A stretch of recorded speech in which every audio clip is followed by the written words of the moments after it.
Kisa namshukuru Mwenyezi Mungu kwa ajili ya wateja wangu. Ninawashukuru sana na Mungu aendelee kuzidishia msipate kupungukiwa hata mara moja. Mpate kung'aa, mpate kutakata, mpate kutesa watu na wengine waje kununua jamani. Na Mungu awabariki na awazidishie pale mlipotoa. Anyway, karibuni sana Jiko Cosmetics kwa vipodozi bora na original kwa afya ngozi yako. So, hii seti kama hii mtu kama hauna cash tuna option mbili.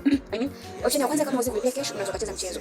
Kuna mchezo 2000 kila siku, baada ya siku 5 anatoka mtu na seti yake kama hii. The way unavyotaka wewe au the way ngozi yako ilivyo tutashauriana na mimi pia nitakupatia kitu ambacho kitakuwa nzuri kutokana na ngozi yako ambapo utanieleza. So, huo mchezo 2000 kila siku baada ya siku 5 anatoka mtu, group inakuwa na watu 10, sometimes inakuwa na watu 15, sometimes watu 12 inategemeana.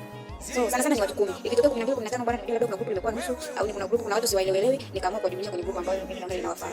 But most of the time inakuwa ni watu 10. So, huyu mteja wangu mimi hataki mambo mengi, yani anataka ku glow naturally. Ukisema naturally yule mtu ambaye hataki kubadilisha rangi yake hata kidogo, ila anaenda kupata mng'ao fulani wa asili kutokana na rangi yake ilivyo. Na pia inaenda kulipia ngozi yake. Yani huyu ametoka kujifungua. Na wateja wangu kama wale mtaka kujifungua na yeye, yani wanapata seti moja ipo Korogwe, nyingine ipo Kigoma. Yani huyu anapata kama kitu cha body scrub.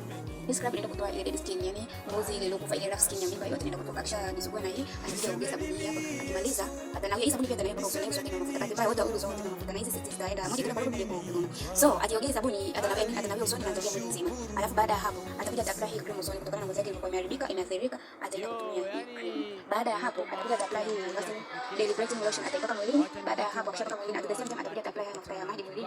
Ngozi inakuwa ina mpenzi fulani hivyo anaenda kuglow na namna ngozi yake inaenda kupendeza. Lakini baada ya hapo atakuja kwa apply sunscreen bwana, atapply sunscreen ambazo zitakuwa wazi na anajua unapenda wimbo wako sana sana. shingoni, yani zile zinakuwa wazi hivyo. So atakuja sunscreen na ninampenda sana huyo mtu, amekuwa na moyo mzuri sana. Karibuni sana Jiko Cosmetics kwa kwa naomba tumfuatilie kwa akaunti yangu ya YouTube ya George Haule. Ipo na nyimbo nyingi sana bei zetu ni tunawaangalia watu wa aina zote hivyo. Karibuni sana, kwa Ukenya karibu mambo.